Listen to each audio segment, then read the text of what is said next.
All right, so this is a quick little tutorial on how to slice an image in Photoshop. So I have my little image right here, and it's a fake web design that I grabbed from an image stock. So it's flat, there's no layers. It's called 123RF, as in royalty free. But it has, you know, a basic website layout. You have a company logo that you should place there, and then you have a few buttons there. You have a little navigation and a couple of little extra buttons like a login and a more info up here. So to slice up a document in Photoshop, to export every graphic as a for example, as a graphic, as a button, etc., you have to use your slice tool right here, and your slice tool is under your crop tool. So by doing a slice tool, I'm just going to zoom in a little bit. I'm just going to go and then select this company logo right here, and see it creates a slice. So this is my slice number 1, my slice number 2 right here, and then my slice number 3 is this one, and then my slice number 4, and then my slice number 5. So automatically it slices everything into a grid. So what I'm going to do is I'm going to just keep on going with this one, and it aligns. If you have your smart guides turned on, things are aligning perfectly fine. I'm just going to do that very quickly right here. Scoot over like so, contact. I'm going to slice this big guy right here, the big graphic right there, the one in the middle right here, the template design, my login button, and my more info button. There you go. So I have all of those elements all sliced up. Now what I want to do is I want to grab my slice selection tool. So if you go back to your crop tool there, slice selection tool, and it allows me to select, you know, each slices. You can select multiple of them by holding in your shift button.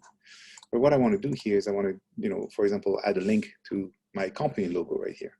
So I double click on this and I get the slice option. So I can name this specific slice. I can call it logo.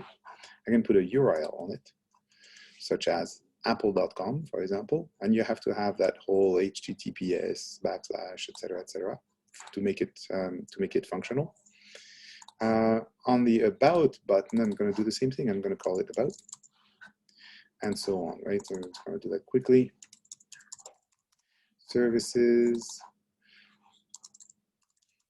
oops, products.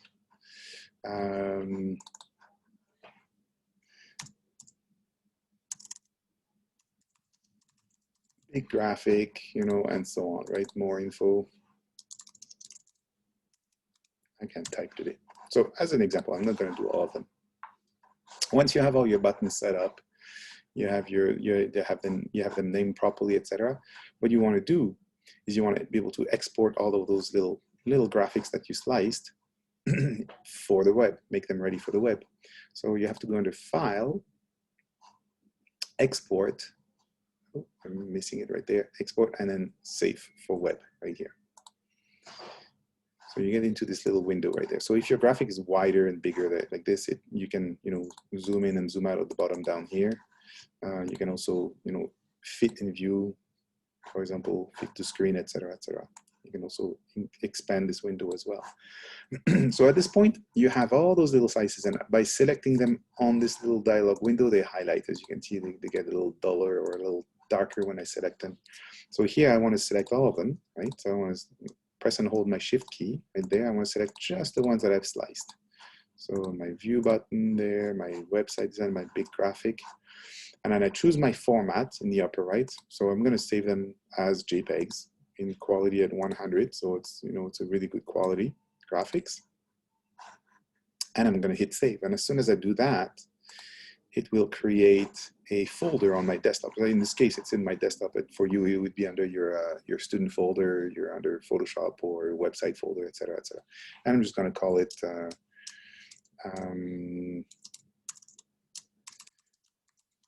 test website, and it's going to create a new folder in there.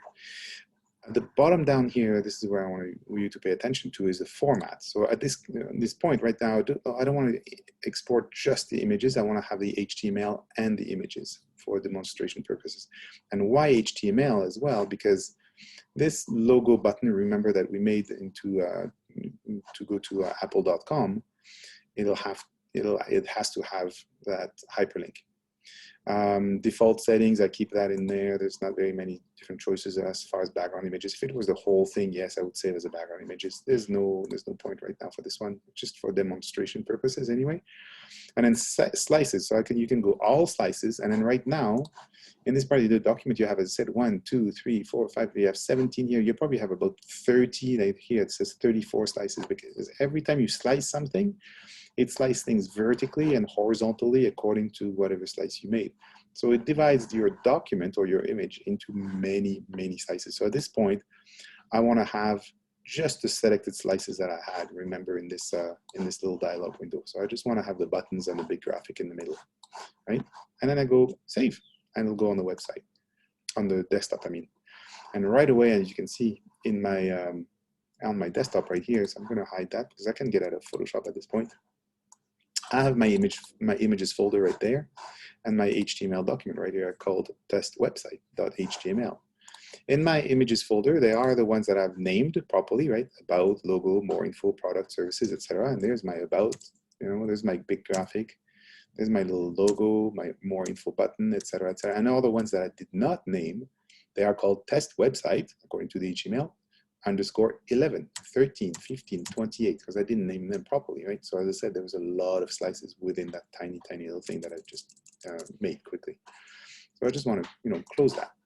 So the cool thing about that is that test website HTML document that it produced for you, you can literally just drag it into a web browser, and there's your website right there and it follows the exact same layout. So you see the spacing of that stuff is all in the exact same spot, and why the spacing is the same and how the spacing is the same, that is in the HTML document. Your spacer.gif right there is the quote-unquote element in between all of those little pieces that replaces all the slices that you haven't exported. So those buttons, etc., they are individual images. I can drag them off, right? I can save them on my desktop. I won't. But at this point right here, I wanted to show you that company logo right here. This one is a live hyperlink. You can see the little hand. So if I click on that, it gets me to apple.com. It works, right? Fantastic. I can close that. But what I want to do is, you know what? Apple.com, wrong URL. I don't want to go to apple.com. I want to go to something else. What do I have to go back to my Photoshop and change that and export again? No, don't need to. You can open your HTML document into an HTML editor, such as BBEdit or even Dreamweaver. And there's your document right here. So for those who have never seen a HTML document, this is what it looks like. So here you have your background color, which is white. I was talking earlier about the spacer, the image spacer GIF. So there's your GIF spacer that has like no value to it, but here, by default, it creates that GIF is given a certain width and a certain height to match the layout of your original page. What I'm interested in is the stuff at the top right here. So all my images that I named properly, so remember the about, the services, products, they're all within my images folder right here. This is why it's highlighted right here. And then there's the name of the file right here. But what I want to do is I want to change this particular one right here, the logo that has a hyperlink, right? So instead of apple.com, for example, I can go ctv.ca, for example, right? And I'm going to save this BBEdit, HTML document. I'm going to close it. Now back to a browser. I drag my document right here, my HTML document, drag it back into my browser. This is my website again with all my little graphics, except this one, the company logo link this time. When I click on it, it goes to ctv.ca, just like that. So I can close that again. Back to Photoshop. So this is how you actually slice up a document, export as HTML, export as images and whatnot. And this is one of the last steps in your final project for HTML, for Photoshop.